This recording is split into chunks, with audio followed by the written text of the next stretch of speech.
Hello, and welcome to this week's edition of Runes and Red Tape, the storytelling channel where magic meets paperwork and epic quests have to be approved in triplicate. Oh, and please remember to hit that like and subscribe button. It doesn't cost you anything and it really helps the channel out. Right then, this week's story is called The Truth, the Whole Truth, and Nothing But. In the weeks following the incident with Elin, Badat Yoga, and the acquisition of the Truthsayer staff, the house had become noticeably quieter. It wasn't, however, peaceful. That would imply contentment, and contentment required a level of honesty none of its occupants were yet prepared to sustain for long periods. No, the quiet was cautious, like a room full of poker players trying to work out who had been dealt the better hand. Suspicion crackled in the air. The Truthsayer rested against the mantel. It glowed, not constantly, that would have been mercifully predictable. Instead, it pulsed at irregular intervals as though considering its options. Elin resented the way it compelled her to speak its truth. Even her own secrets would be laid bare for all to hear. She had taken to watching it the way one watches a kettle that has, on occasion, chosen to boil out of spite. She was wary of being scolded. Mistress Vala, for her part, had developed a new conversational strategy which consisted primarily of saying as little as possible and attempting to convey meaning through increasingly elaborate gestures. Kessa and Bryn had tried whispering. The Truthsayer, it transpired, did not consider volume a mitigating factor. It was breakfast following the first full moon after Ellen's return from the haunted wood when things started to escalate. It began, as these things often do, with an interruption. "I think," said Bryn cautiously as she eyed a piece of toast, "that perhaps we might want to—" "You don't think that?" said Elin, eyes glazed over. The Truthsayer had taken control. There was a pause. Bryn blinked. "I beg your pardon?" "You don't think that?" the Truthsayer repeated in a tone that suggested it had already moved on emotionally. "You are attempting to sound thoughtful when, in reality, what you actually want is the last piece of toast. Furthermore, you think everyone else should eat a bit less as they are getting fat." Silence settled like a dropped curtain. Kessa stared. "Really? Well, that's a bit rude." "Yes, too much information," said Elin, rubbing her temples as she was released from the Truthsayer's control. "But I do want the bread," said Bryn defensively. "But I don't think that you are all getting fat." Kessa rolled her eyes. Elin glanced at Bryn with a raised eyebrow. Mistress Vala folded her arms.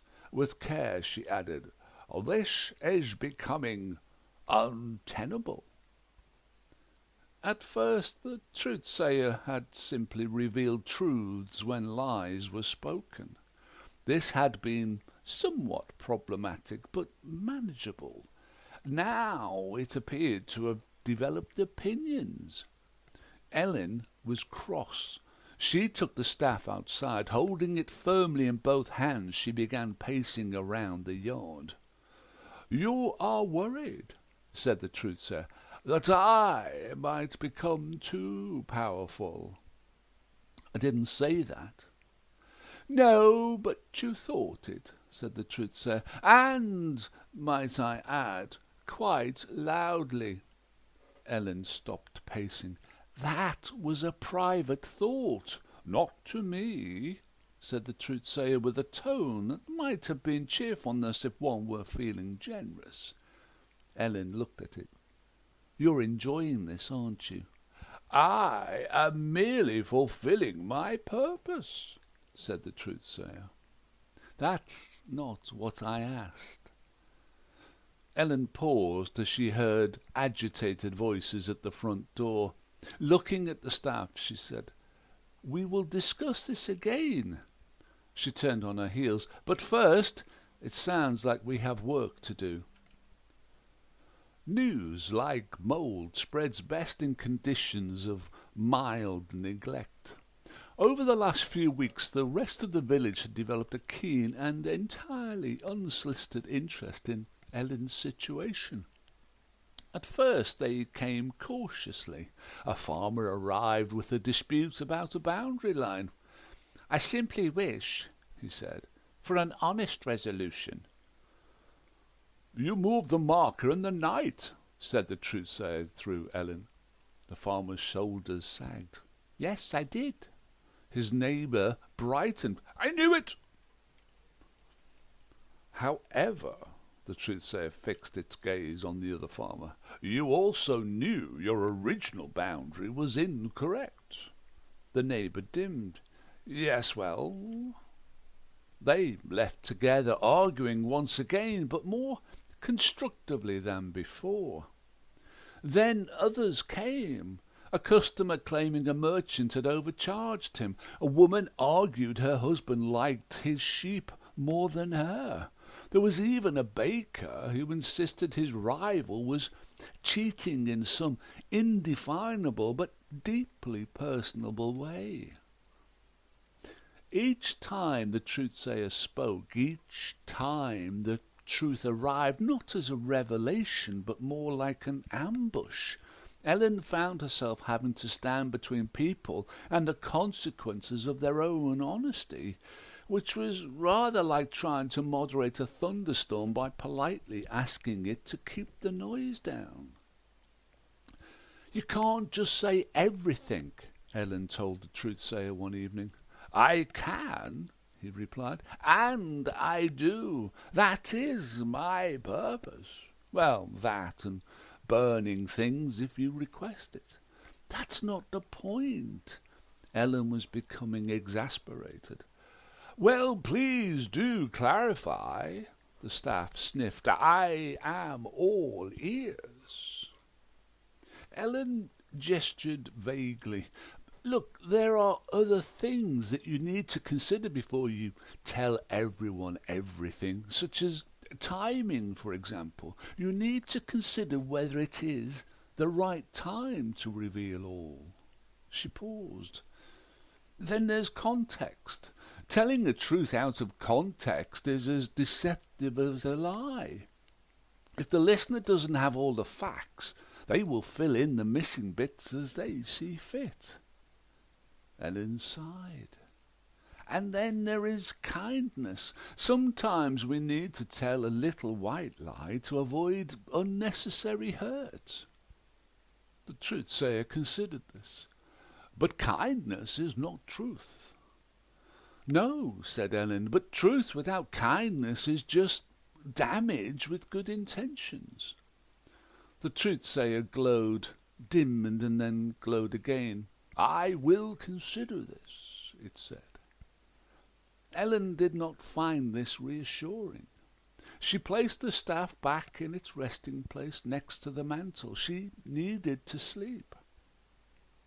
The following morning, despite her best efforts at persuasion, the others refused to come down for breakfast. As Elin sipped her tea, she stared at the Truthsayer. It said nothing. It did nothing. Elin reached a conclusion. "This is beyond me." "You have reached that conclusion several times over recent days," said the Truthsayer unexpectedly. "But you keep trying to solve it anyway." "Yes, well, it's time to think outside the box." "You are going back," said the Truthsayer. Elin picked up the staff. "Yes." "To him?" The staff sneered. Yes. There was a pause. Good, said the Truthsayer. Elin frowned. Good. Why good? The Truthsayer smiled. I have my own questions. The forest greeted her like an acquaintance that had decided to become a close friend without consultation. It was keen to help. The paths appeared more quickly this time. Although it was misty, the air was fresh. It felt expectant. You are returning sooner than projected, said the Truthsayer. Projected by whom? And don't say you did, because that would not be comforting. The staff laughed. It is, however, accurate. Without warning, the trees parted, leaving a clearing ahead. The now familiar yurt was hovering. One of its mechanical legs tapped impatiently against the ground. You again? It said as the door opened. Yes, said Elin, it's me again, and I brought Big Mouth. She lifted the Truthsayer. Badat Yoga would not, Elin thought, have approved of this version of himself. He stood exactly where she remembered him, though he now looked as though the idea of accepting visitors was a personal affront to him. Back so soon, he said. Either very capable you are, or very problematic. Elin stepped inside. Right then, can we have all the right words in all the right order, please, and thank you? Badat sighed. How can I help you? Elin nodded. It's the Truthsayer. Of course it is, he said with weary inevitability. It's never user error, is it? Always have to blame the artefact. It's changed. Well, strictly speaking, it's not changed. Badat Yoga paused. It has simply chosen to reveal more of itself. The Truthsayer pulsed. That is true. I have expanded my operational parameters. Badat Yoga looked at it. Oh, bless, he said. My child has all grown up. It's anticipating thoughts, said Elin. It's interrupting people, predicting what they may say. It's escalating things. But truth seeks expression, said Badat Yoga. It cannot be hidden or bound in any way, and if the truth hurts, then so be it.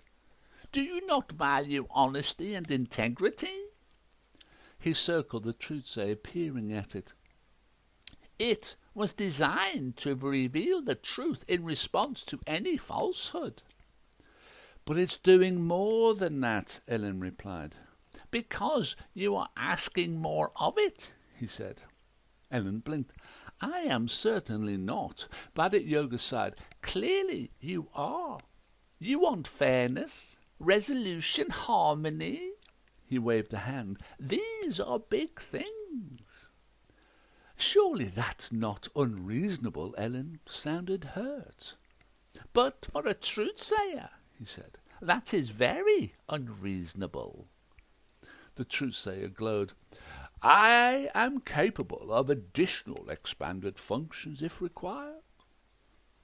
Oh yes, you are more than capable, said Badat Yoga, but that is very different from being wise.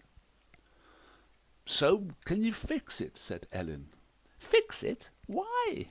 Badat Yoga repeated, scandalized. It is not broken. It's causing chaos. But chaos, he said, is simply what happens when the truth arrives without warning. Elin folded her arms. People are getting hurt. That, Elin noticed, landed. It was a long moment as Badat Yoga collected his thoughts. He held the staff in his hand. It felt strong and reassuring. This isn't about truth. This is about control, yes? He said finally. Elin nodded. Badat Yoga smiled. Then guide it, you must.